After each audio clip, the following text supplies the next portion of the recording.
हमारे खास मेहमान थे समाज सेवी अजय सिंह। क्या कुछ उन्होंने हमारे मंच पर कहा, आइए आपको दिखाएं।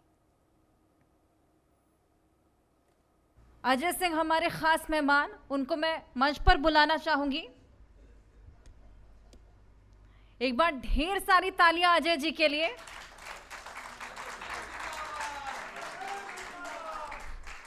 और इनसे बातचीत करने के लिए मैं बुलाना चाहूंगी उदय को और रितेश को। Over to you Ritesh. बिल्कुल।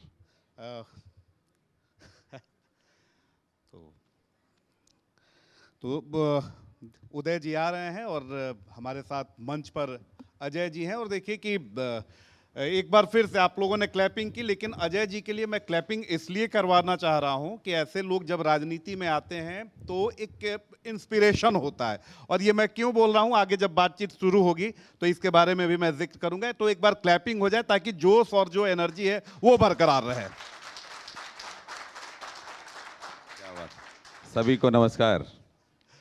तब इंडिया न्यूज के मंच पर आपका स्वागत है। और सबसे पहला सवाल जो मेरे सहयोगी हैं वो आपसे पूछेंगे। बिल्कुल, बहुत बहुत शुक्रिया कि आज आप आए हमारे बीच। और स्वागत मैं दर्शकों का भी करता हूं जो बने हुए हैं हमारे संग इंडिया न्यूज़ मंच पे और जो अभी इस वक्त जुड़ रहे हैं इस खास सेशन के लिए। तो मैं पहले से तो आपसे पूछना चाहता हूं कि ये जो सफ़र है, जब आप वापस इस सफ़र को देखते हैं तो एक सपना सा होगा कि एक इंसान जिन्होंने शुरुआत मजदूर बन के करी, वो आज इतने बड़े उद्योगपति बन गए हैं।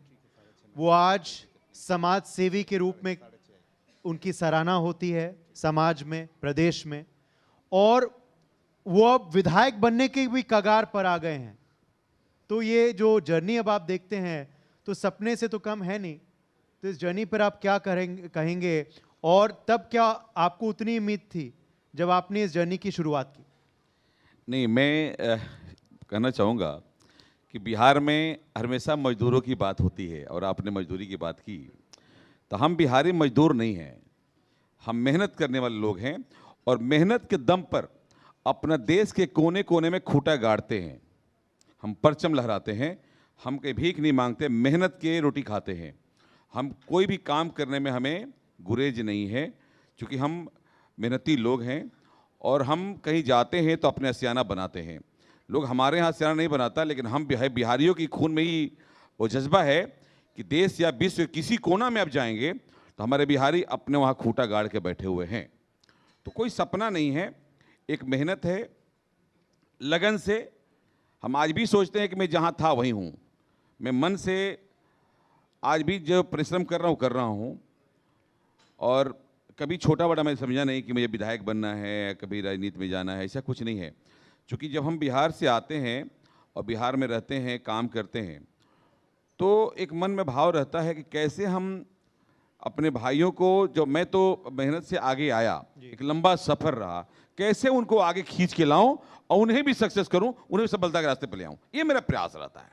तो ये अभी चूंकि लोग, जनता चाहता है कि आना है, तो भी जनता की मांग से ही होगा। बिल्कुल। अगला सवाल मेरा जो है वो दो भाग में बटा हुआ है। एक तो आपने अभी बिहार और बिहारी का जिक्र किया, तो बिहारी होने का महत्व आपके लिए क्या है? और दूसरा भाग आपके पट्टे से जुड़ा हुआ है, मैं देख पा रहा हूं कि जय श्री राम लिखा हुआ है वहां। तो सनातन का महत्व आपके लिए असल जिंदगी में क्या है? बिहारी होना और सनातनी होना। बिहारी होना हमारे लिए गर्व का विषय है, और गर्व से कहो हम बिहारी हैं। ये पूरा भारतवर्ष नहीं, पूरा विश्व गूंजता है। आप बिहारी, आप बॉम्बे में या लंदन में चले जाएं। मैं अभी कुछ दिन पहले लंदन गया था, तो मैंने वहाँ फेसबुक पर डाला कि कोई लंदन में मेरा बिहारी है क्या, मेरे भोजपुर का। मेरे पास 500 कॉल आए कि हम यहाँ लंदन में हैं बिहारी, हम हैं भोजपुरी। तो ये हमारे बिहारी की ताकत है। तो हम गर्व से कहते हैं कि हम बिहारी हैं और इसमें जरा सा गुरेज नहीं है। लोग जिसको कहना है कहते रहे। दूसरी बात, आपका सवाल था इसका, ये हम पूरे सनातनी, पूरे हिंदुस्तान, पूरे भारत, पूरे विश्व श्री राम के वंशज हैं, मेरा मानना है। तो भगवान श्री राम का मैं भक्त हूँ। और ये पट्टा जो है मेरे, इस पर आज से नहीं, करीब 2019 से रहता है। वही गमछा है, कोई बदलाव नहीं है। ये माँ गंगा ने मुझे दिया था। इसकी पूरी कहानी है, कभी आप लंबे समय से बताएंगे। संक्षेप में बताना चाहेंगे? अब बताऊंगा। अगर ये गमछा मैं गंगा जी में जब बनारस में गया था तो मैं स्नान किया था, तो गमछा ये मेरे कंधे पे था उस समय। ये विंध्याचल से गमछा मेरे भतीजे लाया था, वहाँ चढ़ा हुआ था। तो गमछा वहाँ मैं जब स्नान किया तो गमछा डूब गया, दह गया, और मैं वहाँ इतना पानी में था, लेकिन गमछा चला गया। फिर मैं बहुत परेशान हुआ कि गमछा कहाँ चला गया, और मैं बाहर निकला और बोला कि अब गंगा माँ से एक ओरहन रह जाएगा कि हमारा गमछा रख लिए। ये सवाल था। मेरी बेटी मना की कि पापा क्यों बोल रहे हैं। फिर 5-6 घंटे बाद नहीं मिला गमछा ढूंढने पर, 6 घंटे के बाद पूरा घूमा, फिर मैं आके वहाँ चर्चा किया कि गमछा मेरा माँ गंगा जा रहे हैं, ओरहन रह जाएगा। हमारे ओरहन एक शब्द है। फिर एक व्यक्ति बोला कि मैं सर फिर चेक करूँगा, अब फिर वहाँ जाता है, अब फिर वो गमछा मिल जाता है। तो माँ गंगा ने सुना, माँ गंगा कुछ रखती नहीं है, तो माँ गंगा ने मेरा गमछा वापस कर दिया। ये वो गमछा है और भगवान की महिमा है मेरे पर। ये अद्भुत कहानी है जी। और इस वजह से मैं चाह रहा था कि आप इस मंच से ही साझा करें इस कहानी को। रितेश, अब बिल्कुल सबसे बड़ी बात है कि मैंने जब इंट्रो दिया अजय जी का, तो मैंने कहा कि इनकी जो लाइफ है वो इंस्पायरिंग है, ऐसे लोगों को राजनीति में आना चाहिए। मैंने क्यों कहा ये मैं इसका खुलासा करना चाहूँगा, क्योंकि देखिए अजय जी आज बहुत बड़े सफल उद्यमी हैं। आज कई देश के कई राज्यों में इनकी कंपनी चल रही हैं और कई सारी बड़ी बड़ी गाड़ियां मैंने देखा है आपके पास 2-2 करोड़ 4-4 करोड़ रुपए की गाड़ियां हैं। लेकिन इनकी जो शुरुआत हुई थी वो काफ़ी निचले स्तर से हुई थी और उसके बाद ये सफल उद्यमी बने और उद्यमी बनने के बाद ये फिर बिहार वापस आते हैं, आज राजनीति में आए हैं और लगातार ये बड़हरा विधानसभा क्षेत्र में ये जा रहे हैं, वहाँ पर लोगों की समस्याओं को सुन रहे हैं और इनकी कोशिश है कि ये बीजेपी के टिकट पर वहाँ से चुनाव लड़ें। अब मेरा सवाल ये उठता है, वो कहानी जो है वो जो आपके संघर्ष की, आप तो वो खुद बताएंगे तो वो ज़्यादा बेहतर है, लेकिन मेरा सवाल उसके बाद ये रहेगा कि आप तो जितना पैसा आपके पास है, आप उद्यमी हैं इतने बड़े, चाहते तो आराम से एमएलसी बन जाते, राज्यसभा सांसद बन जाते, फिर ये जाके फिर बड़हरा में लगातार लोगों के बीच जा रहे हैं, आप बाढ़ग्रस्त क्षेत्रों में जा रहे हैं, नाव की सवारी कर रहे हैं, ये क्यों चुना? मैंने कब कहा कि मुझे चुनाव लड़ने के लिए सब काम कर रहा हूँ? किसी जनता से पूछ लीजिए, मैंने किसी से ये नहीं कहा कि मैं चुनाव लड़ने के लिए लोगों की सेवा कर रहा हूँ। मेरे अंदर सेवा भावना है, मैं सेवा करता हूँ और लगातार करता हूँ। मैं अपने समाज के लोगों को, अपने भाइयों को मैं दुख तकलीफ में नहीं छोड़ सकता, ये मेरा प्रतिज्ञा है जी। मैं उस हिसाब से काम करता हूँ। चुनाव लड़ना लड़ाना ये पॉलिटिकल पार्टियों का काम है। हम सोशल वर्कर हैं। समाज में अगर किसी को तकलीफ है, दुख है, तो हम वहाँ पहुँचते हैं, उसको आंसू पोंछते हैं, उसका मदद करते हैं। ये हमारा काम है और लगातार आप लोग देखेंगे, आज से नहीं, करीब 5-10 साल से लगातार चल रहा है। जिसे कुछ भी तकलीफ होता है, हम लोग सुख में रह न रहें, दुख में पक्का रहते हैं। ये हमारे, आपको अब जाएंगे अगर हमारा क्षेत्र में, चूँकि एक क्षेत्र चुनना पड़ता है, पूरे भारतवर्ष को तो हम कर नहीं सकते, लेकिन अपना क्षेत्र चुनना पड़ेगा जी। तो हमें अपना भोजपुर में एक, जहाँ मेरा मातृभूमि गांव है, चूँकि और आपने बोला कि बिहार आए हैं, मैं बिहार से कभी गया ही नहीं, मैं तो बिहार में ही रहा ना। काम करने के लिए हम पूरा भारतवर्ष जाते हैं। मेरा पूरा देश में डेरा हो सकता है, लेकिन घर मेरा बखोरापुरी है, गांव ही है। मैंने कभी अपने गांव से पलायन नहीं किया। पूरे देश में ऑफिस हो सकता है, कार्यालय हो सकता है, काम कर सकते हैं। मैंने बोला जो आपके संघर्ष की कहानी है, देखिए कि बहुत सारे बच्चे हैं इसमें, बहुत सारे बच्चे जो हैं वो आने वाले समय में आप ही जैसे उद्यमी बनेंगे, बड़ी बड़ी हस्तियां वो बनेंगे, क्योंकि सब पढ़ाई कर रहे हैं, उनकी भी आशाएं हैं, उनके भी सपने हैं। तो जो संघर्ष वाली कहानी है, एक बार अगर आप खुद बोलेंगे तो ये सारे जो हैं वो काफ़ी बूस्टअप होंगे। नहीं, संघर्ष देखिए, कभी संघर्ष बोल के कुछ होता नहीं है।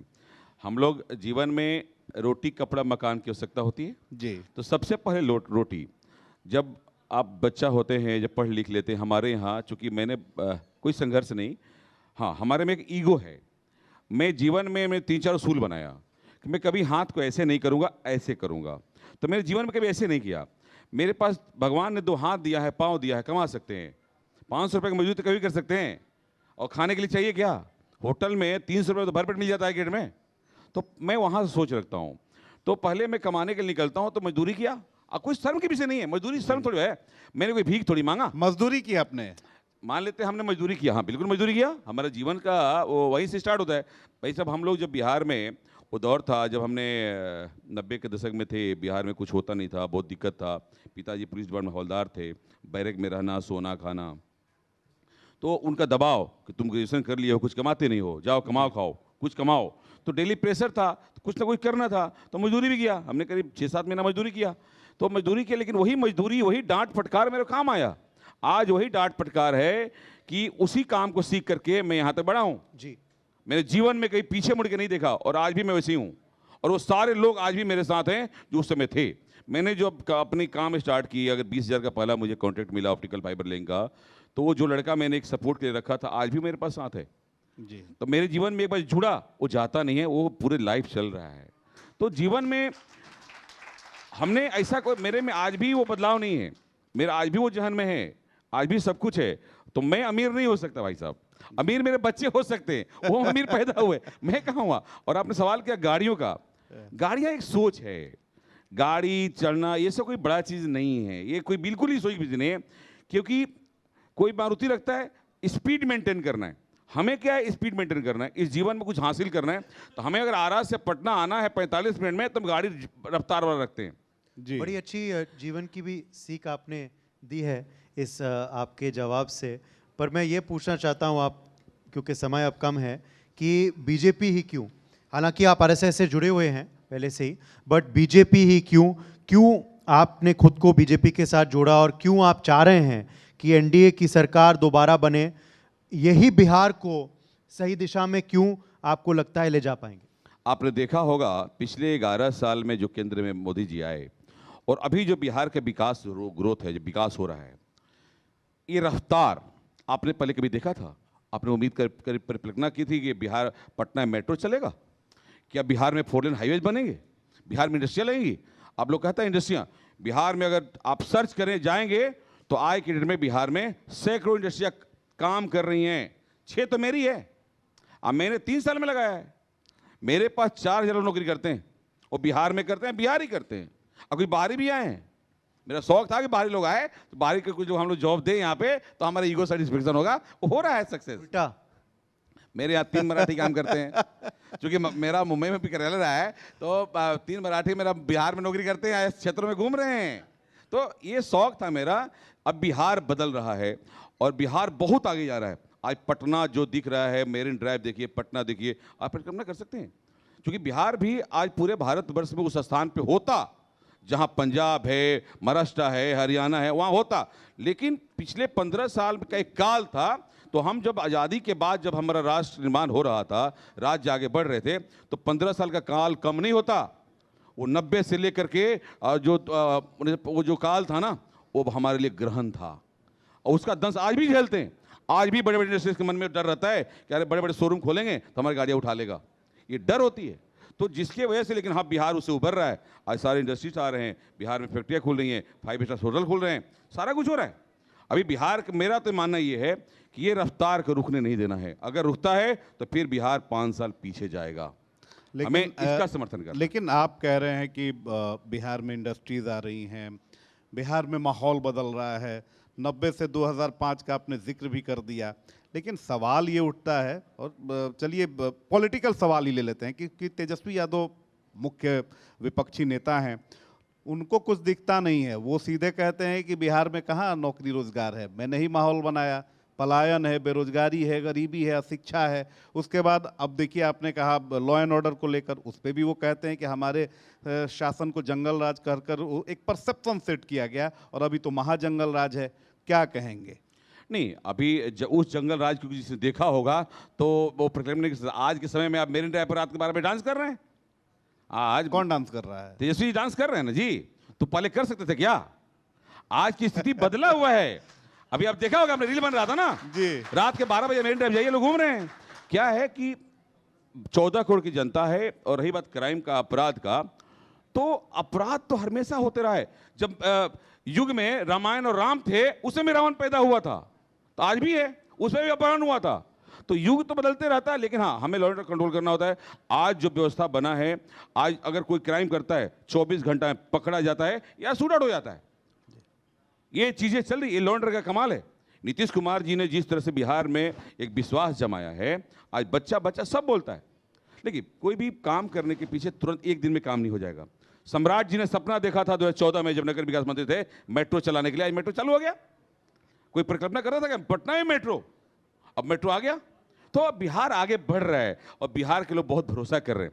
लोग लाख बातें करें, आरजेडी के कांग्रेस के रैली में लोग जाते जरूर हैं 500 रुपये लेके, लेकिन माइक मीडिया सताता है तो बोलता है भाजपा तो हम फोटो तो भाजपा के दे आप ही लोग को चैनल से देखता हूं मैं, आप ही लोग रील देखता हूं तो दिखता है ना। तो क्या अंदर में लोगों की भाव है कि हमें क्या करना है। आप लाख भाई रोजगार दे रहे हैं, आप रैली लगाइए, 500 रुपये दीजिए, हम आ जाएंगे, लेकिन जिसको वोट देना है वही देंगे।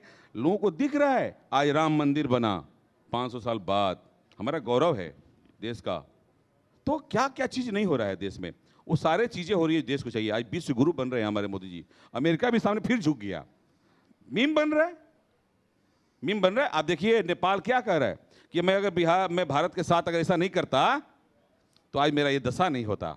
अगर मैं ये नहीं कहता कि भगवान श्री राम बिहार में नहीं नेपाल में थे, भारत नेपाल में थे, तो मेरा दशा नहीं होता। कह रहा है ना, बिल्कुल। तो ये भारत की ताकत है और हमारे भारतीयों की ताकत है। तो हम बिहार को आगे देखना चाहते हैं और भारत को नंबर 1 राज्य में देखना चाहते हैं। और मुझे उम्मीद है कि अगले 5 सालों में, अभी बिहार की बारी है, बिहार तरक्की के रास्ते पर चल रहा है और बिहार 5 सालों में पूरा भारत का नंबर 1 राज्य बन के दिखाएगा। भारत ने आईएएस दिया, आईपीएस दिया, पुलिस प्रशासन में दिया, IITN दिया, और बिहार अपनी इंडस्ट्री भी देगा और बिहार नंबर 1 राज्य बनेगा, नंबर 1 राज्य बनेगा। क्या उदय, क्या कहेंगे? बिल्कुल। आखिर में अजय सिंह जी, बिहार क्या तो आपने भविष्य बता दिया अगले 5 साल में, आप अपना भविष्य क्या देखते हैं अगले 5 साल में? मैं तो सेवक हूँ, सेवा कर रहा हूँ। मेरा लोगों को रोजगार देना, नौकरियां देना, लोगों को समझाना कि आप नौकरी हासिल मत करिए, इंटरप्रेयर बनिए। मैं लोगों को बताते रहता हूँ कि ये काम कर लो, ये काम कर लो। सरकार पैसे दे रही है, पूंजी दे रही है, लोन दे रही है, मुफ्त पैसा दे रहा है उद्योग विभाग। आप कोई भी काम कर सकते हैं, रोजगार कर सकते हैं, कमाइए और खाइए, आप जिंदा रहिए, आगे बढ़ते रहिए। कोई बिहारी कहीं कमजोर नहीं है और बिहारी को कमजोर समझने की जरूरत नहीं है। पर आप सेवा करते रहेंगे उद्योगपति के नाते या विधायक के नाते? जो देखिए, मैं भारतीय जनता पार्टी से आता हूं। मैं अगर पार्टी मुझे कहती है कि आपको चुनाव लड़के आना है, जनता की ऐसे सेवा करना है, तो ऐसे भी सेवा करने तैयार हूं मैं। अगर मुझे पार्टी कहती है कि नहीं आपको क्षेत्र में काम करना है, काम करूंगा। मैं चुनाव लड़ने के लिए काम नहीं कर रहा, मैं जनसेवक हूं। चलिए, सेवा करते रहें। बहुत बहुत शुभकामनाएं आपको देते हैं। शुक्रिया हमारे संग जुड़ने के लिए। बहुत बहुत धन्यवाद। अजय जी, मैं आपसे दरख्वास्त करूंगी, आप 2 मिनट मंच पर रहिए। राकेश जी, मैं आपको बुलाना चाहूंगी मंच पे।